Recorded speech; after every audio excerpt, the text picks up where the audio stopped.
Doctor Pradeep Sharma ji, जनता के संदर्भ में नहीं, अदालत के संदर्भ में समझना चाहता हूं। आज जो कुछ भी हुआ कोलकाता हाईकोर्ट में, उसे हम किस रूप में देखें?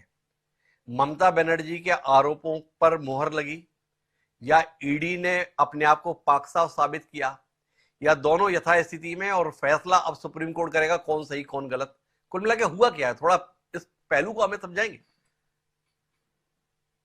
डॉक्टर साहब, ये तो बात बिल्कुल पक्की है कि फाइनली डिसाइड जो करेगा वो तो सुप्रीम कोर्ट ही करेगा। सुप्रीम कोर्ट सर्वोपरि है, उसके बाद मतलब न्यायिक व्यवस्था में उससे बड़ा कोई कोर्ट नहीं है। अब मैं इस टॉपिक पे आगे बढ़े, मैंने सब लोगों को सुना, तो मैं आपको पहले 3-4 चीजें बतानी चाहूंगा कि कैसे ईडी का फंक्शन होता है और बेसिकली ईडी का पर्पस क्या है जी।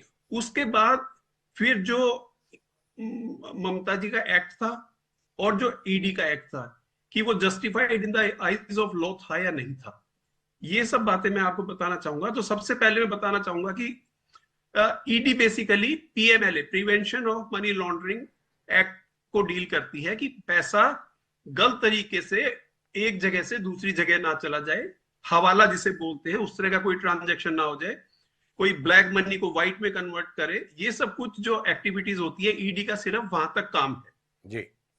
सेक्शन 17 पीएमएलए एक्ट वो स्पेसिफिकली सर्च एंड सीजर के ऊपर बात करता है और एम्पावर करता है अथोराइज्ड ऑफिसर को कि वो किसी भी प्रेमिसेस में एंटर कर सकता है, सर्च कर सकता है, प्रेमिसेस जहां पर कि उसको शक हो कि यहां पर रिकॉर्ड रखा हुआ है, और प्रोसीड ऑफ क्राइम मतलब जो मनी है, प्रोसीड ऑफ क्राइम या कोई इस तरह का दस्तावेज, वो किसी बॉन्ड की फॉर्म में हो सकता है, किसी भी फॉर्म में हो सकता है, ऐसा दस्तावेज जो मनी को लेकर डील करता हो जी। तो सबसे, और उनको सीज कर सकता है।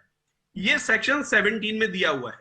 सेक्शन 18 जो है वो सर्च ऑफ पर्सन, वो ये कहता, वो ईडी को पावर देता है कि किसी इंडिविजुअल को वो सर्च कर सकता है, उसकी प्रॉपर्टी सीज कर सकता है, उसके रिकॉर्ड को सीज कर सकता है, और जिस प्रेमिसेस के अंदर वो सर्च कर रहा है उस प्रेमिसेस को वो उसके अंडर कंट्रोल में रहती है जी। ये जब मैं बातें बोल रहा हूं तो मैं आपको बताऊंगा कि इन बातों का एक्चुअली मतलब क्या है। इसी तरह सेक्शन 16 ऑफ पीएमएलए जो है 16, 17, 18, ये 3 इंपॉर्टेंट ईडी के हैं जी। तो वो जो सेक्शन 16 पीएमएलए है वो अलाउ करता है सर्चेज एंड सीजर्स